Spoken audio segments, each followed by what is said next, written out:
Hey guys, it's Emma. Welcome back to my channel. In today's video, we're doing my September wrap-up. We're going to be talking about all the books I read in September and all the stats, all my thoughts. Let's get right into it because we have a couple books to talk about. Okay, so the amount of books I read in September is the most I've read in a month so far this year. I read a total of 7 books.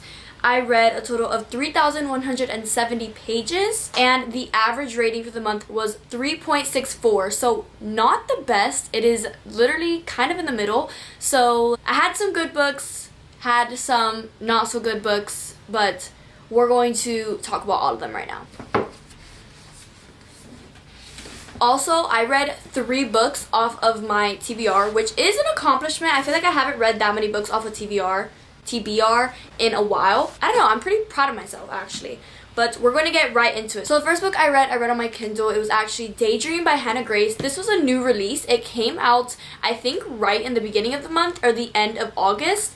But I was so excited to get into it because I really liked Wildfire and Icebreaker by Hannah Grace. And this book was hyped up a lot because it was Henry's book and we had been looking forward to Henry's book for such a long time. So basically, this book is about Henry, who is having some problems in his classes, and Hannah is just going through a breakup with her ex, or they were together and then she ends up breaking up with him. But hi guys, so this is me editing this video right now, and I just realized I kept saying Hannah, the author's name, the whole time instead of Hallie. The main character's name is Hallie, not Hannah. I was just getting confused because the author's name is Hannah and the main character's name is Hallie. But I'm pretty sure I repeated Hannah throughout the whole time I was talking about this video, so that's embarrassing, but I did mean Hallie. I was just confused. I think Henry starts seeing Hannah at the bookstore because one of his close friends, I think it's one of the girls from one of the past books, he is close with her and she wants to go to the bookstore, and then her and Hannah become friends, and then he sees Hannah, and I think something happens that she just becomes his tutor. So they start hanging out more, and then obviously we know what goes on from there. And my rating on this book was actually 3.25, which isn't a terrible rating, but it is kind of bad for this book because Icebreaker and Wildfire, I think I rated around like 4 stars, 4.25, in that kind of area. And I was expecting for me to rate this book also 4 stars, but I don't know, I just feel like this book was kind of insta-lovey. They kind of got together super quick, like halfway through the book, kind of already together. And I was expecting a lot more from this book, especially because it was Henry's. Like, I would just expect for there to be like tension and like us wanting the romance, but we got it so quick. I feel like that was the point, for them to get together and then help each other through the things that they were going through, because Hannah was going through some things with her ex and her family, and Henry was going obviously through things within himself and like just like being around people, and then also his schoolwork and hockey and all of that. So them being together, they were a very cute couple, I will say that. There were such cute quotes in the book and I loved their romance, but I just wanted it to be drawn out a little longer because, or they were already together kind of halfway through the book, and then the rest of the book was just them going through their problems together, which was nice to see. It was a little different, but it's just, I don't know, I didn't really enjoy it. I just wanted more like tension. And I will read one of the quotes from the book, and it says, "She starts laughing and it's the only sound I'll choose over silence." Are you kidding? Because one of Henry's things is like he likes the silence, like he likes being alone. He doesn't really like being around people, even though everyone thinks that. And just that quote says so much, because he'd rather hear her laugh and be with her instead of be in silence. Like, are you kidding? Are you actually kidding? This book, I was just kind of like having mixed feelings. So that's why it's sitting in the 3-star range. It wasn't a 3-star, like it wasn't average. I did bump it up a little bit to 3.25.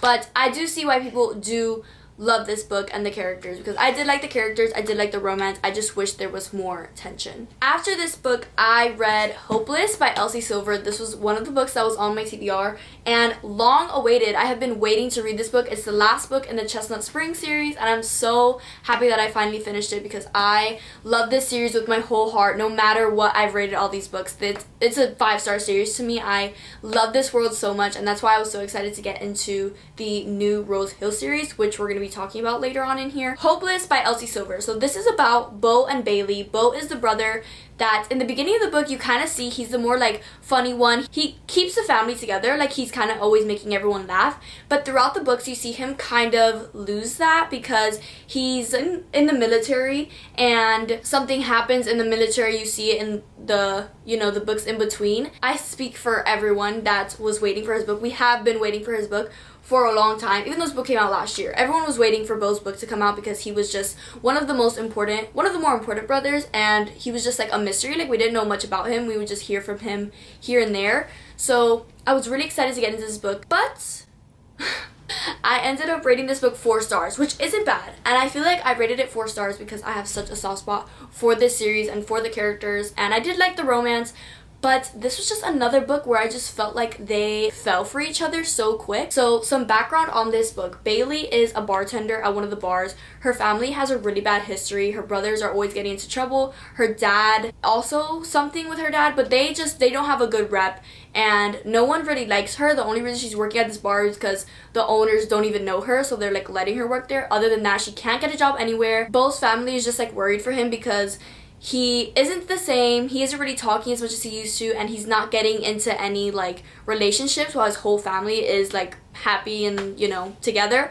So basically him and Bailey strike up a deal. He says, if you get with me, my family will stop bothering me and they'll think I've actually got a heart, and, you know, we'll be together, and you can take my last name. Everyone will kind of look at you in a different light, in a better light, instead of looking at you for your last name that has a bad rep. So they basically get fake engaged. When they get fake engaged, honestly, you see Beau feel something for her in like the first chapter or like the second chapter.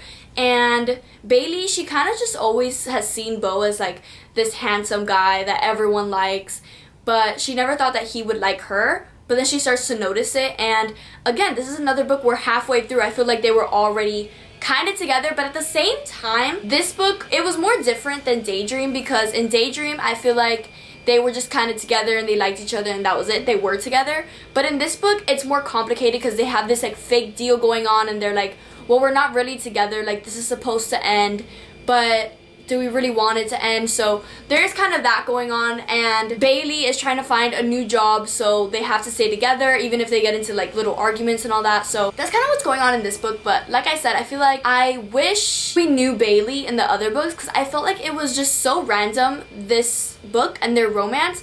I still liked it. I still enjoyed their dynamic. I think they were actually perfect for each other, despite what I'm saying. And it's just because of like their families, and I feel like he goes perfect for her, she goes perfect for him. They're both able to talk to each other and understand each other the best. I feel like we just met Bailey in this book, I can't remember her in the other books. I wish I knew more about her, because I feel like we have watched both throughout the other books, but we didn't know much about Bailey. So getting her in this book, I feel like it was just kind of random and out of nowhere. But despite that, I still like the book, and that's why I give it 4 stars. Yeah, so those are my thoughts on this book. Then the next book I read was The Cinnamon Bun Bookstore. Also read this on my Kindle. This book is a cute little fall read, as well, that's what the cover looks like. And last year I actually read The Pumpkin Spice Cafe, which was such a cute book. I think I gave that book 3.5 stars. It was giving the perfect fall vibes. It felt very spooky. In the beginning there's like a little bit mystery, but it's like it gets solved super quick. It's like a little dumb, but it's cute. It did what it had to do. So I was going into this book thinking it was going to do the same thing. It was going to be a cute little fall vibe. And I could see how maybe it was, but honestly, it felt a lot more like a summer book, which is weird to say, but let me explain it. So the 2 main characters, I honestly forgot their names. But the girl, she works in this bookstore, the Cinnamon Bun Bookstore, and she starts getting kind of messages through books. These books are like let out, and there's parts in the books that are highlighted, and she takes it as someone is trying to tell her to be more adventurous and like out there. There's a guy in the town. He's not really a part of the town. I think he's coming to visit or something, and he's known to like only sleep with the tourists. Like he doesn't have any committed relationships with anyone, but he has always had a crush on this girl. And I love romances like that, when the girl thinks like this man could never like me, and he's like, I'm head over heels over her, like can she just be with me? I love tropes like that. So I did enjoy that part of the book. I entered this book looking for the fall vibes. It's not really a book I was reaching to get a like crazy romance, because that's the same thing in The Pumpkin Spice Cafe. The romance was like cute, but it was just a cozy fall read. It reminded me of Gilmore Girls. Like, it was perfect. So I was expecting the same thing from this book. In this book, it's definitely more summer vibes for some reason, because he starts helping her on these adventures that she thinks she has to take. So they're like, it's kind of like a bucket list. Like, they're going on doing a bunch of things, like being adventurous, and it is cute, but the whole time I was just wishing, I was like trying to grab like the little fall things that were in there, and there was barely anything. So it may be a little unfair to be going off of that, because the romance was cute. Again, it was nothing crazy. It's not a book that you reach for the romance. So that's why I was kind of let down. I did give this book 3 stars, so it sits right in the middle. It's not a book that I'm going to really recommend to people, but it's not a book that I'll be like, oh, you definitely should read that book. I think read it if you want. It is a cute book, but it's not a book that I am going to remember. The next book I read was Ruthless Vows by Rebecca Ross. I read Divine Rivals last year, I think. Or no, I actually read it this year. It just feels like such a long time ago that I read that book. But I read Ruthless Vows. I ended up giving this book 3.75 stars. I actually did a reading vlog with Ruthless Vows, Hopeless, and Daydream. If you want to go watch that, it was reading the last book in series. Yeah, I gave it 3.75, which is a little bit of a switch up, because Divine Rivals I gave 4.5 stars. And I feel like I talked about this book so much in the video I filmed, but this book is picking up where you left off in Divine Rivals. And I don't know how to talk about this book without saying any really spoilers. Everyone told me going into this book that you were going to get less in the romance, you were going to get more about like the war aspect, and I do see that, but I think you still get a lot of the romance in this book. It is just, I feel like it's just not as poetic as it was in Divine Rivals, because in Divine Rivals, obviously the characters are getting introduced to you, and it's definitely more romantic and poetic. The quotes in that book are beautiful, and there were definitely quotes in this book where it was giving the same vibes as Divine Rivals, but I do wish we had more of that romantic, poetic aspect. Like I said, there is a lot more of the war going on, so you don't see much of the romantic aspect, but there's still stuff going on with the romance, if that makes any sense. It's just not as like romantic and poetic as Divine Rivals. So there's that aspect that I was kind of like craving, but even though that was happening, I was still very interested in what was going on in the war and the romance and everything that was going to happen.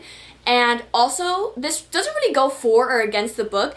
This book just felt so long, and it is kind of a long book. I think it's just there's so much going on in this book in every single chapter that when I was halfway through, I felt like I had been reading for such a long time. I felt like I was already like 75% through, or like 80%, like I was almost done, when I was really only halfway through. So I was like, wow, I can't believe I've only read half of this book, which there were still stuff that had to get solved, so I knew I still had more. There was just so much going on that I was like, I can't believe I have read half and I still have half to go, which nothing, like I said, nothing against or for the book. It was just kind of felt weird. Yeah, that's kind of my thoughts on this book. I don't really know what else to say. I just wish, like I said, I wish it was more like romantic, but I still did enjoy it, and I love these characters so much, like actually so much. Yeah, I'll forever remember reading this series. Sounds so dramatic, but I did really like these 2 books. Next book I read was Wild Love by Elsie Silver. This is the first book in the Rose Hill series, which I was so excited to get into because I feel like I'm finally catching up to Elsie Silver's books. I've read her first series, Chestnut Springs, and then now this series. All I have to do is catch up on Wild Eyes, which is sitting on my shelf. Yeah, I finally read Wild Love. I ended up rating this book 4.25 stars, which we're going to get to why right now, because if you guys don't know, I've rated all of Chestnut Springs books 4.5, and then Powerless I rated 4.25, and then obviously Hopeless I rated 4. This book, I know Destiny, one of my favorite YouTubers, she rated this book 5 stars, which was shocking to me because she hadn't really rated a lot of Chestnut Springs books 5 stars. I was so excited to get into this book because of her rating. I do understand why she rated it so high, but I just didn't feel that high rating, so let me get into what the book is about. So basically, it's about Ford and Rosie. They have been friends since they were little. Ford owns like a recording studio, or he's like building a recording studio, and then his best friend Weston, which is who Wild Eyes is about, he has a little sister called Rosie, and this is their romance. And Ford has always had a crush on Rosie. Like I said, I love these romances where the guy is just like, he's been obsessed with her for such a long time and she has absolutely no clue. Like, it's the best thing ever. I think that's what I liked most about this book, because throughout the book, like, it's so obvious that he would do anything for her, and she's just like, he's just doing it because that's what he's done all my life, and it's because, we've been friends since we were little, and he's friends with my brother, like, and I'm like, girl, come on, he's right in front of you. Yeah, so basically this book, I don't really know what's going on. I think, Rosie she came from, I think, Vancouver, or like, you know, the city, and then she's coming to live with Weston and Ford because she's just kind of over it over there. I think something happens over there that she comes back to Rose Hill and she needs a job, and Ford is like, I'll hire you, just work for my recording studio for now and, you know, figure something out. So they have to kind of work together, and obviously you see them, they're close already since they were friends since childhood, and you get some like past storylines, but that is one thing I wish we got a lot more from their past, just to see their dynamic and how much Ford, you know, fell for her back then, because in this book, it's just kind of him, you know, falling back in love with her. Yeah, those are some things I did like about this book. I loved the characters. Rosie was hilarious. Ford was hilarious. Their sarcasm, like, together was perfect. And then, obviously, their romance was also super cute because Ford is just obsessed with her, and he is the cutest thing. Like, he is so, like, boyish and, like, kind of, not really shy around her, but, like, he would, like, in the book, it'll say, like, he blushes, and I'm like, this grown man is blushing over her. Like, are you kidding? And it's just the cutest thing ever. And she doesn't know she has this power over him, but she's very bold, and she just, like, doesn't care what she says. So I think their dynamic is absolutely perfect. I did really like it, but I don't know what possessed me to give this book 4.25 and not, like, higher, like 4.5 or anything like that. But I just feel like I wasn't super connected to the story. And usually when I'm reading, like, Elsie Silver's books, I feel like I want to be in the books. And this book, it just wasn't giving that. I liked reading about it. Oh, also, this book is single dad. He finds out he has a 12-year-old daughter. I don't know what else I could say about that, but he finds out he has a 12-year daughter. He has to deal with her, and Rosie's kind of helping him with that too. You see that whole dynamic, which is adorable, but yeah, I don't know what wasn't connecting me to these characters. I still think it was a cute book. I have seen mixed reviews, so I don't really feel bad about how I'm feeling about this book. I have heard people liked Wild Eyes better than Wild Love, so I am looking forward to that. But yeah, those are my thoughts on Wild Love. Then the next book I read on my Kindle. It was Mile High by Liz Tomford. It is the first book in the Windy City series, which I told myself I wasn't going to read this book because my favorite booktubers, Destiny and Sarah, said that they didn't like it. They DNF'd it. Both of them did not finish the book. I just felt like it would be weird if I didn't try it out for myself instead of just being like, oh, they didn't like it, I'm not gonna read it. So I decided to read it, and I kind of enjoyed it, but I do see why they DNF'd it and why they didn't like the main character, because in the beginning of the book, he's kind of this player. For some context, he's a hockey player, and basically they're traveling and they're keeping the same flight crew for the whole season. The girl, what is her name? Stevie. She is one of the flight attendants, so she has to stay with him all season, and Xander's is kind of like, I would say, bullying her a little bit, like, in the beginning of the book. And even me, in the beginning of the book, I did not like him. I was like, ew, why is he acting like a child? Like, he's so annoying, he's so disgusting. But I was like, I feel like that's the point. Like, he's supposed to have this character growth. I see why people just couldn't read the beginning, because at the same time, I had to, like, stop reading. I was like, oh my god, I'm so sick of him. This book is so long that you see, I honestly, that's why I liked it. One of the reasons I liked it is because I felt like I went through their whole journey together, and everything that they went through, all the growth that he had, all the growth that she had, and I did really enjoy it. I gave this book 4 stars, which was higher than I thought. I thought it was going to be in, like, the 3-star range, but 4 stars is pretty good, especially because people say this is their least favorite in the series, so I'm so excited for the other books. But I just really enjoyed reading about them, and how it is a lot deeper than you think. Like, there is obviously the romance aspect, but they're both going through things. Xander is going through some stuff with his family, and Stevie too, kind of some things with herself. Xander's is known to be this, like, player, so when he starts, like, kind of catching feelings for Stevie, he's like, I need to hide her because, Stevie can't mess around with the players, is what her boss told her, but her boss is just annoying. And Xander's can't get with a girl because he's known to be this player, and it's what's keeping him in the NHL, which, you know, there's drama with that too. Like, there's just so much going on in this book, but it's not too much where you're, like, getting confused. It was just so entertaining and just fun to read about. So yeah, I did really enjoy this book. I don't think, there are some things that I was just like, were unnecessary. Like, I feel like the beginning of the book, it was a little bit dragged out, a little annoying. Even towards the end, there were some things that he was saying that just wasn't really sitting right with me. At the end of the day, I did enjoy this book. I think he did have a lot of character growth. She did too, and I'm so excited to read the rest of this series. So that is that book. And then the last book I read this month was In the Likely Event by Rebecca Yarros. This is another book that was on my TBR. Wild Love was on my TBR too. I don't know if I said that. But this was another book that was on my TBR. And the reason why I wanted to get to this book is because Julia read it and she gave it 4 stars, I think. And she really, really liked it. So I wanted to obviously see what the book was about. And I honestly don't know why I got this book. I think I saw it in Target one day and I was like, hey, I'm gonna get it. It sounds interesting.